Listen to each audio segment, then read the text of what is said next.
귀를 열어주셔서 하나님의 말씀이 생명과 은혜로 복되게 들려지기를 주의 이름으로 축원을 드립니다. 오늘 하나님 말씀은 숨겨진 은혜라고 하는 제목으로 하나님 말씀을 증거하겠습니다. 우리나라 치유 상담을 하시는 정택이라고 하는 목사님이 계십니다. 그가 이제 한 번은 나환자들이 모여 사는 소록도를 방문을 하고 소록도에 있는 교회에서 예배를 드리게 됐다고 합니다. 소록도의 교회 하나를 제가 이렇게 보여드리는데, 그런데 이제 한 성도가 기도를 이렇게 하는데, 아마 뒤에서 했던 모양이에요. 아주 투박한 충청도 사투리로 똑같은 말을 계속 반복해서 기도를 하고 있었습니다. 하나님의 은혜가 이렇게도 큰데 이 큰 은혜를 어찌 다 갚는데요 하면서 기도를 하는데, 그 내용이 너무나도 아주 진실하게 기도를 하고 있어가지고, 아니 누가 얼마나 감사를 하길래 저렇게 이 은혜를 어떻게 다 갚는다고 얘기를 하는가. 그래서 가만히 눈을 뜨고 한번 돌아봤더니, 근데 그 성도 이제 나환자인데 얼굴이 다 이렇게 뭉개져 있고 한쪽 눈은 아예 그냥 보이지도 않고 손가락은 끊어져 나갔고 입술도 정상이 아니더라는 거예요. 근데 하나님의 은혜가 너무도 커가지고 이 은혜를 어떻게 다 갚아야 될지 모르겠다고 그렇게 감격의 기도를 하고 있는 것입니다. 그래서 그 순간에 성령님께서 자기의 마음을 어루만져 주시는 이런 은혜를 그가 받고 무릎을 꿇고 기도하는 그분의 그 자리를 붙들고서 막 그냥 자기도 울었다고 그래요. 하도 기가 막히니까 한참 울다가 정신 차리고 그분에게 어떻게 그런 기도를 이렇게 드리느냐고. 그러니까 나환자가 하는 얘기가, 내가 이 문둥병에 걸리자 처자식도 형제도 다 나를 버렸는데 오직 예수님은 나를 버리지 않냐고. 그러니까 나를 이렇게 함께 붙들어 주시니 이보다 더 큰 은혜가 어디 있겠습니까 하면서 눈물 글썽거리면서 얘기를 하더라는 거예요. 너무도 이 사건이 아주 크게 마음에 이렇게 새겨진 것이죠. 이게 바로 신앙이 우리에게 주는 힘이 뭔가 하는 것들을 보여주는 그런 내용입니다. 그래서 생각하면 충분히 하필이면 그 많은 사람들 가운데 내가 이런 몹쓸 나병에 걸려가지고 이 먼 떨어진 섬에 와가지고 언제 죽을지도 모르는 삶을 살아간다고 원망하고 불평할 일이 얼마나 많이 있겠어요. 그런데 우리 주님께서 그에게 은혜를 주시니까 그 은혜 때문에 그 은혜를 어떻게 갚아야 될지 모르겠다고 그 삶의 감격에 젖어 있는 그런 삶을 살게 되더라, 그런 얘기입니다. 하나님의 은혜는 너무도 또 깊고 크고 심오해가지고 우리가 그걸 측량할 수는 없습니다. 찬송가에 있는 그 내용처럼 하늘을 종이로 삼고 바다를 잉크로 삼아가지고 다 쓴다고 해도 아마 다 이렇게 쓸 수가 없을 것입니다. 그런 의미에서 우리는 하나님의 은혜를 우리가 날마다 받고 살아야 된다는 사실이죠. 그래서 우리가 가장 필요한 것은 뭐가 내가 없는 것을 막 이렇게 있게 되고 돈도 막 있게 되고 막 명예도 있고 막 건강도 있고 그것이 아니라 더 중요한 것은 은혜다, 그런 얘기입니다. 늘 드리는 말씀이지만 맛있는 음식도 중요하지만 더 중요한 것은 입맛이다, 그런 얘기예요. 아무리 음식이 좋아도 입맛 떨어지면 아무 소용없습니다. 아무리 맛있는 음식이라도 싸구려 음식이라도 입맛만 좋으면 전혀 걱정할 바가 없는 것이 아니냐, 그런 얘기죠. 그런데 오늘 본문에서는 자신이 처한 불행한 현실을 막 보고 있으니까 하나님의 은혜를 전혀 느끼지 못하는 메마른 이런 삶을 살아가는 한 여인이 등장을 합니다. 그 이름이 바로 본문에 나와 있는 나오미라는 사람, 나오미. 워낙 유명한 사람이기 때문에 요즘 나오미라는 이름이 세계적으로 얼마나 많이 있어요. 기쁨이라고 하는 그런 뜻입니다. 그런데 그는 하나님께서 주신 그의 삶에 대해서 전혀 그 감사도 없고 만족도 없어요. 나같이 불행한 사람이 어디가 있는가 그 생각만 늘 하고 살아가고 있는 여인입니다. 하지만 이 여인이 하나님께 내가 이렇게 이렇게 하나님의 나를 이렇게 불행하게 만들어 주셨다 그렇게 괴로워하고 있지만, 그런데 우리가 가만히 우리가 눈을 좀 크게 떠가지고, 축구한 사람들은 어떻게 한 거 모르지만 그 TV에서 보고 있으면 이렇게 보이잖아요. 바둑 둔 사람들은 모르지만 그 옆에서 보고 있는 사람은 그 판이 보인다는 얘기입니다. 우리가 보게 되면 바로 그 순간에 나오미가 자기가 최고로 불행하다고 여기는 그 순간에 우리는 하나님께서 그를 위해서 얼마나 좋은 일을 하고 계신가 하는 것들을 우리가 본다 그런 얘기죠. 우리도 믿음의 눈을 떠서 그걸 봐야 되겠다 그래요. 우리는 그것을 보지도 못하고 느끼지도 못하고 깨닫지도 못하고 있으면 안 되겠다. 나오미는 그 상태가 바로 깨닫지 못하는 그런 상태예요. 그래서 20절 우리가 본 그 말씀, 나오미가 그들에게 이르되 나를 나오미라 부르지 말고 마라라 부르라. 이는 전능자가 나를 심히 괴롭게 하셨음이니라. 나오미는 기쁨인데 마라는 뭐예요? 괴로움이라니. 나를 기쁨이라고 부르지 마라. 나를 마라라고 불러라.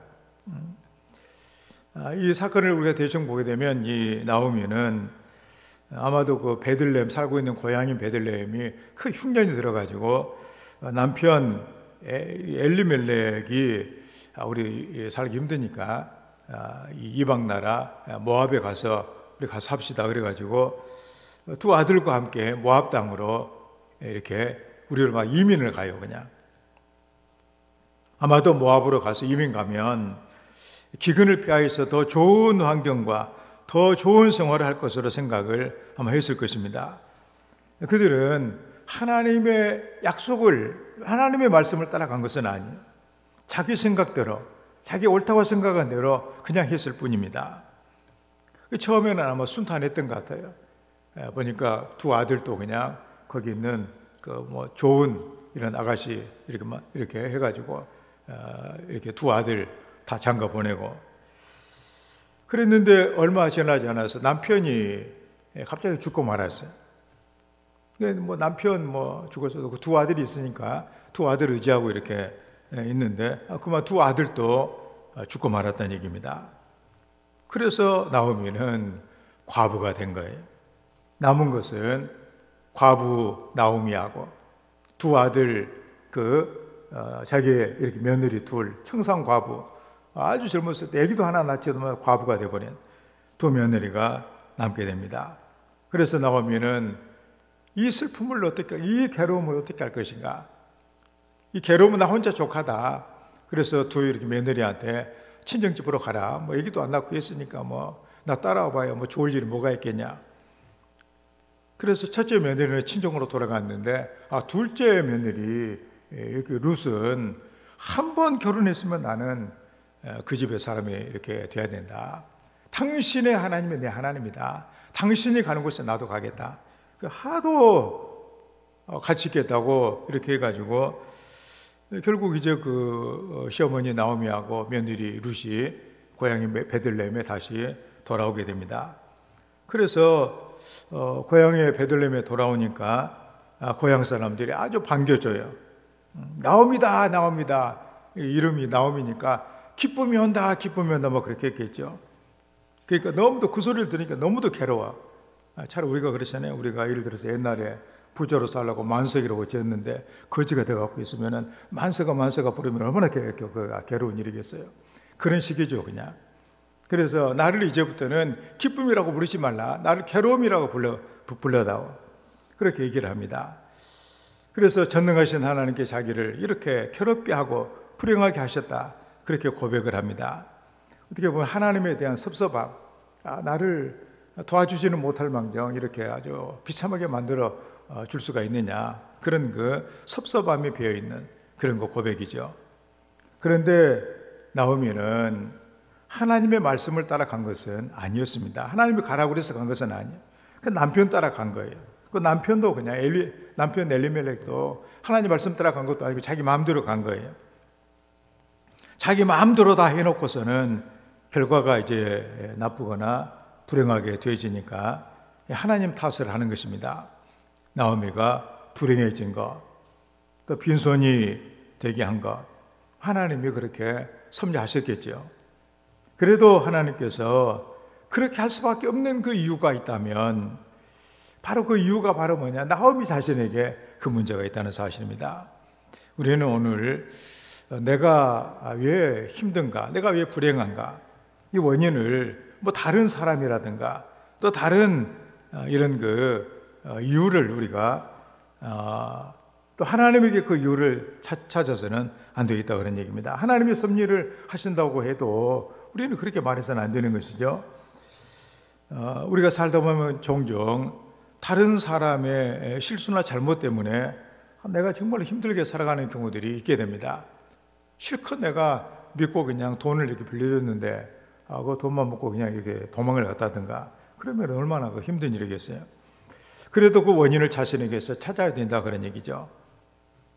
그래야 그 속에 감춰져 있는 하나님의 은혜를 발견할 수가 있기 때문입니다. 나오미는 고향에 돌아와서 날 기쁨이라고 부르지 말고 괴로움이라고 불러라고 하였지만 우리가 보게 되면 하나님께서는 그 일 가운데도 함께 해주시고 뭔가가 놀라운 그 일을 하고 계신 것을 우리는 보게 돼요. 그게 바로 뭐냐? 은혜다 그런 얘기입니다. 그래서 하나님의 말씀이 숨겨진 은혜. 우리는 오늘 하나님의 은혜가 있다. 내가 살아가는 삶 속에 하나님의 은혜가 있다는 이 사실을 다시 한번 깨달으면서 하나님께 감사하며 하나님께 영광 돌릴 수 있는 이런 성도가 되어야 될 줄로 이렇게 믿습니다. 그러면 우리가 은혜가 뭐냐? 먼저는 하나님께서 인도해 주시는 일상의 은혜가 있어요. 우리가 19절에 보니까 이에 그 두 사람이 베들레헴까지 갔더라. 베들레헴에 이를 때 온 성읍이 그들로 말미암아 떠들며 이르기를 이가 나오미냐 하는지라. 현대 번역으로는 그래서 두 사람은 함께 길을 떠나 마침내 베들레헴에 다다랐다. 이들이 베들레헴에 도착하자 이 두 사람 때문에 온 장안이 시끌벅적하였다. 아니 이게 누구야? 나오미 아니야? 이런 내용이죠. 나오미는 남편과 두 아들을 전 재산을 다 잃어버리고 이 고향 베들레헴에 빈손으로 돌아오게 됩니다. 나오미와 그 며느리 룻이 모압에서 베들레헴에 돌아오는 이 일은 너무도 이거 보면 일상적인 일같이는 보여져요. 두 사람이 베들레헴까지 갔다. 모압에서 왔다. 어떻게 보면은 그냥 특별한 일이 없는 것처럼 이렇게 보여지는데 사실 그 모압에서 베들레헴까지 오는 길은 이민을 갔다 다시 돌아오는 길은 쉬운 일은 아니에요. 뭔가 이런 일상적인 이런 삶 속에도 하나님의 어떤 은혜가 있다는 사실을 우리에게 보여주고 있는 것입니다. 내가 느끼지 못하지만 하나님께서 붙들어 주시는 이런 은혜가 있다 그런 얘기죠. 두 여인이 모압에서 베들레헴까지 돌아오는 그런 가운데 여러 가지 중간에 험한 짐승을 만날 수도 있는 것이고 또 잘못하면 죽을 수도 있는 것이고 국경을 넘다가 또 발각이 돼가지고 또 어떻게 화를 당한다든가 얼마든지 많은 일들이 일어날 수가 있는데 아무 일도 없이 그냥 온 거예요. 우리도 하루하루 살아가면서 아무 일도 없는 것처럼 보이지는 그 속에 하나님의 은혜가 있다는 사실을 우리가 잊지 말아야 되겠다는 그런 사실입니다. 예를 들어서 어떤 사람이 그 주일날 하나님과 감사헌금을 막 합니다. 감사헌금을 하고 왜 감사헌금이냐면 그 중간에 졸다가 내가 나무를 들여받았는데 차를 타고 가다가 차는 완전히 부서 폐차시켰는데 나는 이렇게 멀쩡하게 살았다고. 그렇게 하니까 그 다른 성도님이 그 얘기를 듣고 있더니 나는 당신보다 훨씬 더 감사할 일이 있다고. 무슨 큰일을 당했냐고 그러니까 나는 아무 일도 없었다고. 그게 더 큰 은혜가 아니냐 그런 얘기야. 사고가 나가지고 차가 부서지고 그래서 사람이 살아난 거, 그것보다도 아무 일 없이 지낸 것이 얼마나 더 큰 은혜냐, 그런 얘기죠, 이게. 그래서 그런 얘기를 제가 봤습니다. 그대 기적을 이루려고 달리 애쓸 필요가 없다. 그대가 바로 우주적인 기적의 증거다. 사한 증인이다. 그대가 숨 쉬는 것이 기적이다. 그대가 걷는 것이 기적이다. 그대가 할 일은 딱 하나, 지금 숨 쉬며 사는 것이 기적인 것을 깨닫는 것이다. 그런 얘기. 그래서 저는 중국의 속담과 함께 박완서, 지금 돌아가셨지만 박완서 작가의 그 얘기를 한번 해보려고 해요. 중국 속담이 무슨 속담이냐 하면은, 기적은 하늘을 날거나 바다 위를 걷는 것이 아니라 땅에서 걸어 다니는 것이다. 그런 얘기. 어느 날 그가 이제 나이가 들어가지고 침대에 누워있다가 못 일어난 거예요. 허리가 삐끗해가지고. 얼른 생각난 것이 걷지를 못하니까 인생이 말이 아니에요, 이게. 걷지 못하니까 너무도 인생이 이게 보통 일이 아니에요, 이게. 평상시에 걸어 다니면서 아무 생각이 없었는데 딱 못 걷게 되니까 걷는 것이 얼마나 기적인가 하는 것을 알게 됐다는 얘기 아니에요? 그럼 그런 얘기예요. 그렇다 건강을 잃고 나면 뒤늦게 깨닫게 된다.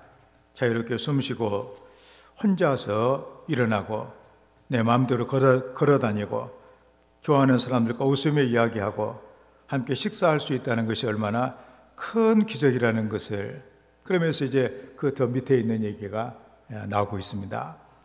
눈알 하나 살려면 각막이죠. 눈알 다도 아니고 각막인데 1억이라고 하니까 눈 2개를 갈아 끼우려면 2억 원이 들고, 신장 하나 바꾸려면 3천만 원, 심장 하나 바꾸려면 5억 원, 간 이식을 하는 데는 7천만 원, 팔다리가 없이 우수와 의족을 끼워 넣으려면 더 많은 돈이 들게 되고, 지금 2눈을 뜨고 2다리로 건강하게 걸어 다니는 사람은 몸에 51억 원이 넘는 재산을 지니고 다니는 것과 같습니다.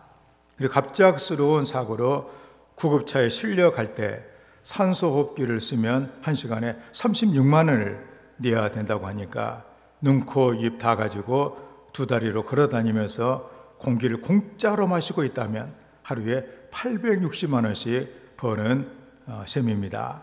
우리는 51억짜리 몸에 하루에 860만 원씩 공짜로 받을 수 있으니 얼마나 감사한 일인가요? 그런 얘기예요. 우리는 하나님의 그 은혜라고 하는 것을 뭔가 그 어떤 놀라운 어떤 그런 일을 갖고서 그 기적이다, 은혜다, 이렇게 생각을 하려고 합니다. 그래서 우리 하나님께 우리 감사합시다. 다음 주가 이제 추수감사, 맥주감사제라니. 내가 감사할, 코로나 때문에 일도 못하고 뭐 힘들고 마음대로 먹지도 놀러도 못 가고, 뭐가 감사할 일이 뭐가 있느냐. 그건 이제 깨닫지 못한 사람들의 아주 그런 태도다, 그런 말씀이죠.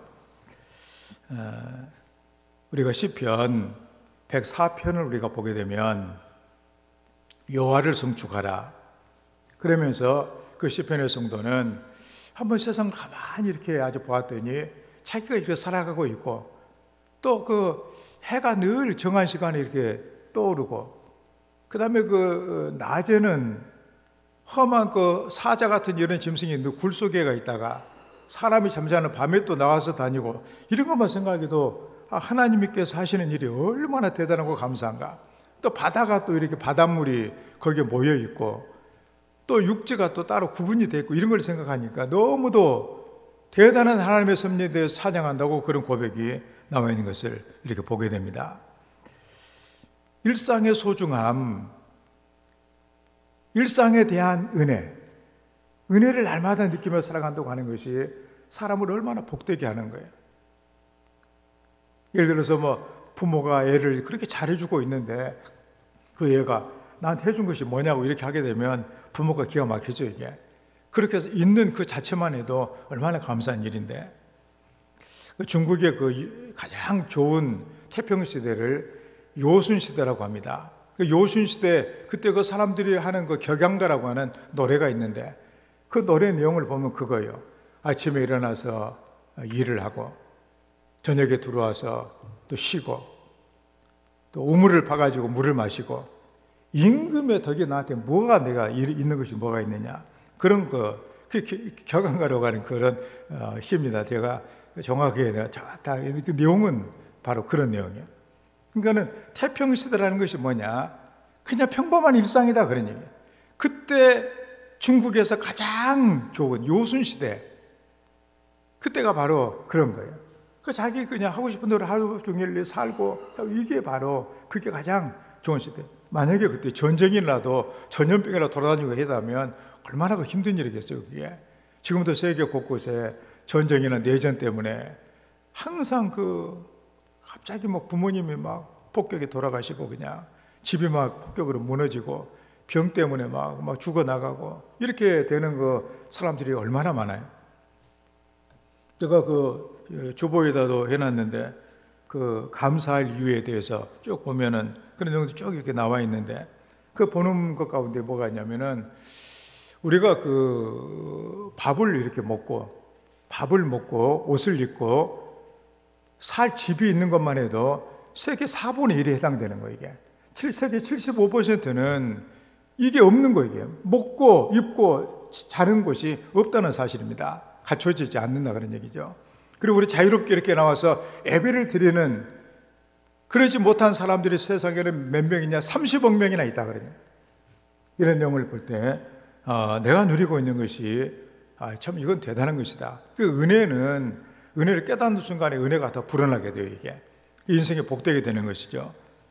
그렇게 해서 참 우리가 룻기를 보게 되면 바다가 갈라진다든가 기적이 막 일어난다든가 죽은 자가 살아나고 이런 얘기는 하나도 나와 있지 않아요. 오히려 남편과 두 아들 소중한 재물을 다 잃어버리고 불행한 사건이 연속되어지는, 그렇지만 거기에 하나님께서 인도해 주시는 은혜가 있다는 사실을 우리에게 말해주고 있습니다. 우리는 하나님의 은혜를 놓칠 때가 많습니다. 오늘 우리를 편안하게, 아직도 세계 30억 명의 사람들이 자유롭게 예배를 드리지 못하고 있는데 이렇게 예배를 드리고 있는 이 사실만 생각해도 하나님의 은혜가 얼마나 큰가 하는 것을 알 수 있다 그런 얘기입니다. 그리고 우리가 아침에 눈을 뜨고 할 일이 있고 밤에 우리가 누울 수 있는 그 잠자리가 있다는 사실, 세계 4분의 3은 이런 호사를 누리지 못하고 살고 있다는 사실이에요. 우리는 매일의 삶을 인도해 가시는 하나님 은혜를 깨닫고 날마다 감사할 수 있는, 은혜를 받고 우리의 삶을 감사할 수 있는 이런 성도의 삶이 되기를 주의 이름으로 축원합니다. 다음에 두 번째로 하나님께서 하셨다고 하는 깨달음의 은혜입니다. 21절의 말씀에 내가 풍족하게 나가더니 여호와께서 내게 피어 돌아오게 하셨느니라. 여호와께서 나를 징벌하셨고 전능자가 나를 괴롭게 하셨거늘 내가 어찌 나를 나오미라 부르느냐 하니라. 나오미가 베들레헴을 떠날 때는 오늘 그 얘기가 그렇잖아요. 21절에 내가 풍족하게 나갔더니 자기가 이렇게 빈털터리가 되어서 돌아왔다, 그런 고백을 합니다. 청산 과부 며느리 하나 데리고 이렇게 온 것이죠.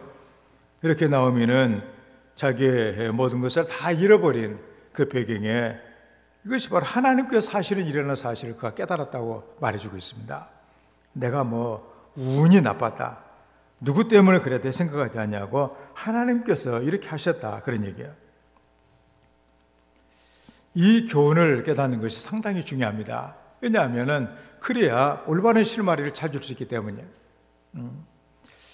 좋은 일만 하나님께서 하시는 것이 아니라 나쁜 일, 힘든 일, 상처가 되는 모든 일도 하나님께서 하신다 그런 얘기죠.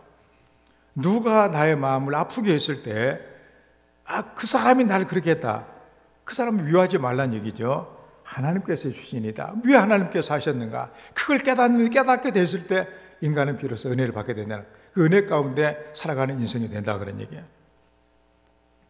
그래서 성도들은 그런 고백을 합니다. 안 믿는 식구들과 명절 때 모여가지고 내가 사업을 하다가 쫄딱 망했는데 하나님의 은혜였다고. 그럼 막 안 믿는 사람들이 막 괴로워 죽을 지경이에요. 세상에 사업 망해가지고 거짓골 됐는데 뭐가 감사하냐?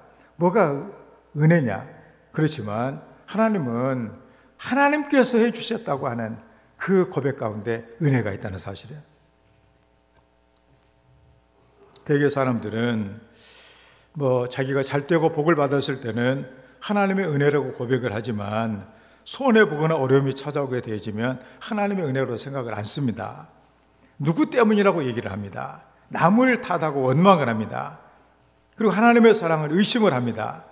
나오면은 충분히 이렇게 자신이 불행하게 된 것은 남편 때문이라고 이렇게 씌울 수도 있어요.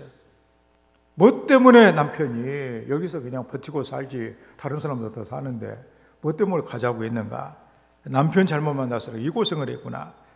이런 생각을 할 수도 있는 것이죠. 그래서 남편이 그냥 거기서 죽어버렸어요. 그래도 이제 그나마 두 아들이 남아있어가지고 의지를 하고 있는데 두 아들마저 죽어버렸다 그런 얘기입니다. 그러면 뭐라고 그러겠어요? 남편 복도 없는 년이 이제는 자식 복도 없다 그러면서 이제 그럴 거 아니에요? 그런데 나오면은 모든 일은 하나님께서 하셨다. 그걸 깨달은 거예요. 우리의 삶에서 일어나는 일을 정확하게 이해를 하는 데는 시간이 걸려요. 우리 인생을 우리는 토막으로만 볼 때가 많아요. 그래서 인생은 전체를 봐야 돼요. 통으로 봐야 된다는 얘기입니다. 그래 함부로 우리는 말을 해서는 안 돼. 누가 이렇게 어떤 일을 당했다고 하나님께 벌 받았다. 그게 은혜일 수도 있다는 사실을 모르고 한 얘기다 그런 얘기입니다. 예를 들어서 불행한 사건을 당한 경우가 이렇게 있습니다. 우리가 광주 이번에 건물이 붕괴되면서 시내버스를 덮쳐가지고 사람들 죽고 했는데 또 세월호 사건, 천안함 사건들 그걸 우리가 불행을 당한 사람한테 우리가 가가지고 하나님께서 해주셔서 그러면 얼마나 괴로운 일이겠어요, 그게. 우리를 잡아 죽이려고 하겠죠, 그냥. 하나님이 그렇게 하냐. 축복을 해드려도 성이 안 찰파네. 우리 인생에서 일어나고 있는 일을 너무나 우리 쉽게 해석하고 이해하려고 해서는 안 되겠다 그런 얘기입니다. 때로 너무도 뻔한 상황이라고 할지라도 그렇다 그런 얘기입니다. 우리는 주님께서 나에게 알려주실 때까지 기다려야 된다 그런 얘기. 그 당한 사람이 깨달을 때까지 우리는 말을 해서는 안 된다 그런 얘기. 우리는 주로 이제 나오미를 향하여서 얘기를 할 수가 있는 것이 당신의 불행은 베들레헴을 떠나서야 또 성전을 멀리 해가지고 그런 일을 당하게 됐어. 이제 돌아왔으니 아주 다행이다. 아무리 위로를 해도 위로가 되질 않아요. 자신이 깨달아야 된다 그런 얘기입니다.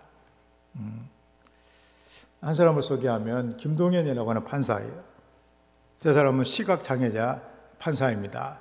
머리가 온전한 사람도 육법전서 공부해가지고 판사 되기가 힘든데 시각장애인이 판사가 됐으니 대단한 사람 아니에요? 근데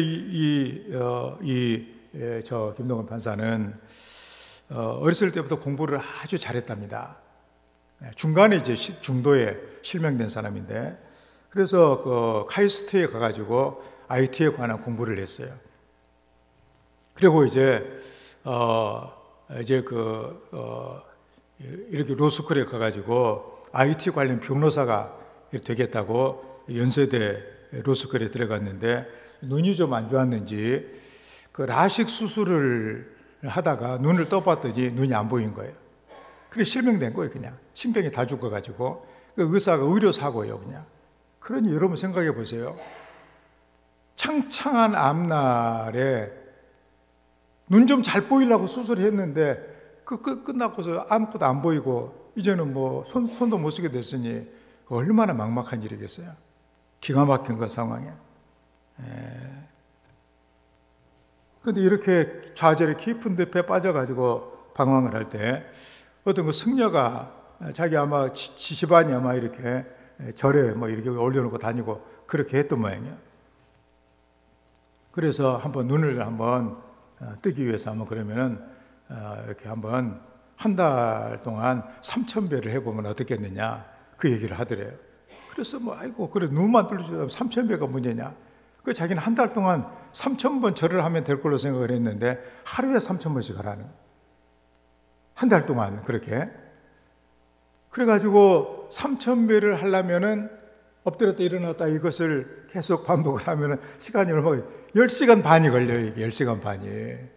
죽을 일이요. 막 다리가 막 뼈가 막 부서지고 막 난리가 날 그런 거. 극도의 어려운 고생을 해야 돼. 처음에는 서러워가지고 얼마나 울었는지 한 일주일 동안 날마다 울면서 그랬는데 그렇게 하다가 보면서 어느 날 문득 그런 깨달음이 오더라는 거예요. 하도 10시간 반 동안이나 3,000배를 하려고 하다 보니까 자기가 눈이 안 보인다는 생각도 안 나더라는 거예요. 이거 어떻게 해서라도 3,000번을 하고 끝낼 그 생각에. 그래서 깨달음이 온 거예요. 어려운 일이 만나고 하니까 또 다른 일에 몰두하니까 생각도 안 날 수도 있구나 이게. 내가 한번 이런 그 열정을 가지고 내가 한번 공부를 해보면 어떨까? 이런 생각이 나가지고 그래. 그러고서는 이제 그때부터 공부를 하기 시작한 거예요. 그래서 이제 그때부터 점자로 공부를 하게 되는데 책 한 권을 그전에는 뭐 대충 보고 했는데 책 한 권을 점자로 만들어 주는데 100만 원이 넘는데 이게. 그러니 공부를 대충 할 수가 없어요. 그래서 막 열심히 공부해가지고 그 연세로서 그 수석으로 졸업을 하고 시험도 거의 뭐 수석 합격을 했던가 봐요. 그래가지고 이제 판사가 돼가지고 지금 아주 그 유명한 사람이 돼가지고 아주 그 재밌게 뭐 애인도 있고 그러면서 잘 지내고 있다고 그래요. 깨닫는 것이 중요합니다. 많은 사람들이 나 같으면 못 살아. 그래서 깨달으면 살 수 있어요. 아마 이렇게 나옴이 하나님께서 하셨다. 그 하나님께서 선하신 하나님이 뭐 때문에 이런 엄청난 일을 내게 하셨을까? 그러면서 새로운 시각을 갖는 거예요. 지금 내가 이게 살 일이 뭔가? 깨닫는 사람이 할 일은 바로 뭐냐? 하나님께서 나를 위해서 이 일을 하셨다면 하나님의 뜻을 내가 받고 살아가기 위해서 내가 뭘 해야 되는지를 하나님이 또 그에게 알려주신다 그런 얘기입니다. 그래서 우리는 다른 사람을 탓하느라고 하나님의 섭리를 깨닫지 못할 때가 많아요. 그런데 우리가 주님을 만나게 되면 주님은 우리에게 깨달음을 주신다는 얘기입니다. 은혜가 뭐냐? 깨닫는 것이라고 그래요. 그리고 은혜는 뭐냐? 깨달음과 깨달음이 없는 사람의 차이는 엄청나요. 우리는 깨닫고 거기서부터 놀라운 주님의 그 능력과 손길을 경험하며 그 섭리를 바라보며 하나님을 의지할 수 있는 이런 하늘의 귀한 백성들이 되어야 되겠다 그런 얘기입니다. 저는 우리 모든 성도들이 하나님의 숨겨진 그 은혜, 바로 하나님께서 선하신 하나님께서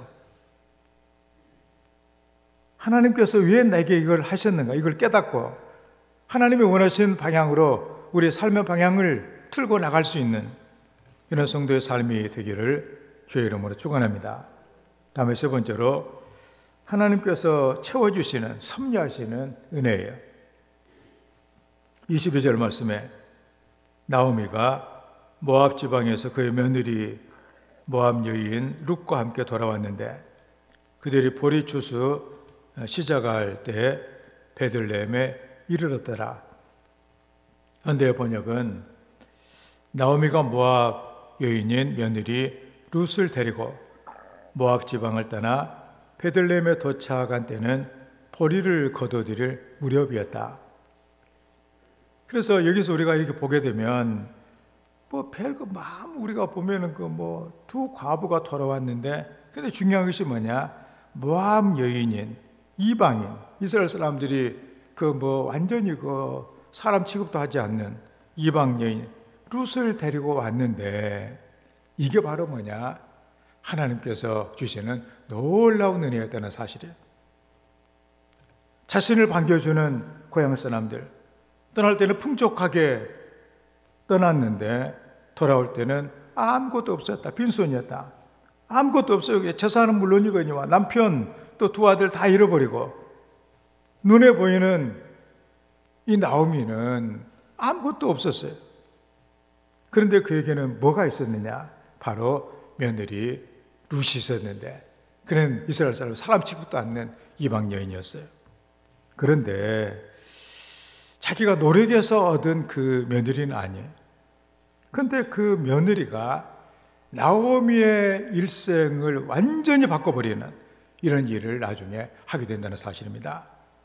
하나님께서 내 인생에 보내주신 것 중에 룻처럼 이런 보물들이 있다는 사실이에요. 눈으로 보기에는 룻이 아무것도 아닌 것 같거든요. 그런데 그 룻이 보아스라고 하는 그 유지를 만나 하나님께서는 보아스라고 하는 그 유지에 눈에 들게 하고 그래서 둘이가 결혼을 하고 그래서 그 나오미가 바로 아들을 안게 되고 그렇게 해서 결국 바로 그 다윗의 증조 할머니가 되는 그런 그 놀라운 역사를 그가 누리게 된 거예요. 결국에는 다윗의 지파에서 베들레헴에서 예수님이 탄생하셨잖아요. 바로 이 놀라운 인간의 하나님의 구원의 역사에 바로 이 나오미가 중요한 역할을 하게 됐는데 그 일을 하게 된 것이 뭐냐? 바로 돌아와서 함께했던 그 룻, 어머니 하나님이 내 하나님이고 어머니가 가는 곳에 나도 함께 하겠다. 그렇게 했는데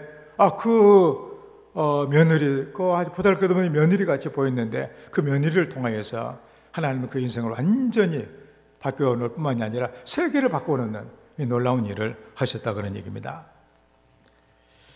하나님께서는 내가 생각하지도 않는 나의 부족함, 나의 빈자리를 채워주는 소중한 보물 같은 이런 것을 우리에게 보내주시게 됩니다. 하나님께서는 우리를 사랑하셔서 우리의 삶을 섭리하시는 이런 은혜가 있음을 우리는 잊지 말아야 되겠다 그런 얘기입니다. 내가 보는 것하고 하나님이 보시는 것은 다르다 그런 얘기입니다. 그래서 나오미에게 있어서 그 룻이라고 하는 그 여인은 그에게 모든 것을 그에게 우리로 말하면 로또에 당첨이 됐다든가 비트코인이 풍족하게 해줬다든가 대박을 맞는 주식이 됐다 그런 것 이상으로 그에게 놀라운 삶의 은혜를 주게 되는 것을 우리가 보게 됩니다.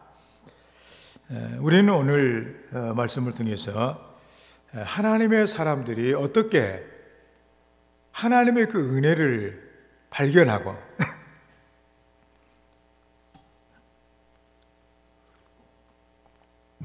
풍성한 삶을 살아갈 수 있는가 하는 것들을 보여주는 신앙에 있어서 너무나 중요한 그런 것 내용들을 우리들에게 보여주고 있습니다. 우리는 때로 많은 사람들이 좋아하는 그 프로그램 가운데 나는 자연인이다 이런 그 프로그램이 이렇게 있는 것을 보게 되는데 거기 보면은 뭔가 이렇게 도시에 살고 사업을 하고 하다가 쫄딱 망한다든가 아니면은 건강이 아주 나빠져가지고 아주 불편한 거 산골에 이런 데 막 들어와가지고 전기도 안 들어오고 막 불편하게 움막 지어놓고 이렇게 살고 하면서 그런데 그런 걸 통해서 뭔가 인생의 어떤 그 새로운 어떤 그 에너지 힘을 얻고 그리고 이것이야말로 내 인생에 가장 중요하다는 그런 거 내용들을 아마 방영하는 그런 내용인 것 같아요. 그래서 우리가 보기에는 말할 수 없이 불편한데 왜 저희들이 행복하다고 얘기를 할까? 그게 바로 뭐냐? 은혜가 있고 없고에 따라서 달라지는 것이다. 그런 얘기입니다. 오늘 우리는 말씀을 통해서 하나님 우리에게 들려주시기 원하시는 그 하나님의 뜻을 깨달아야만 이렇게 하겠습니다. 그래서 우리가 아무리 내가 봤을 때 불행하다고 아무리 환경이 문제가 있다고 생각하는 순간에도 하나님의 남겨놓으신 그 숨겨진 은혜가 있다. 삶의 중요한 것은 뭐냐? 환경이나 아니면 처지가 아니라 은혜가 있느냐 없느냐.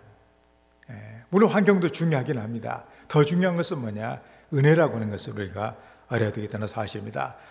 아무리 사막이 메마르고 거칠다고 할지라도 비만 오면, 물만 있으면, 오아시스는 얼마나 풍요한 곳이 되냐 그러니, 은혜만 있으면 된다. 여러분들도 늘 이걸 생각하면서 그 은혜를 사모하는 자가 돼야 돼요. 더 큰 은혜를 사모해라. 은혜를 사모하는 성도가 돼야 됩니다. 그래서 우리는 그 은혜, 하나님 남겨놓으신 그 은혜, 그게 바로 뭐냐? 일상의 은혜를 발견하게 됐다. 그러니 여러분들이 이렇게 있는 걸 감사하고, 다윗처럼 자기를 만드신 하나님을 생각하니까 심려막측하다. 또 이런 그 세상과 자연 만물을 보니까 하나님의 은혜가 다 나 한 사람을 위해 이 모든 것들이 운행이 되고 있다는 이런 그 자각들, 우리의 일상이 얼마나 내게 놀라운 복인가 하는 것들을 느낀다면 우리의 삶이 또 달라질 거예요. 그리고 내가 오늘 살아가는 이 삶이, 어제까지 살다 죽은 사람이 하루만 더 살았으면 하는 그 삶을 내가 오늘 살고 있다, 그 생각을 한다면 또 얼마나 감사한 일이에요.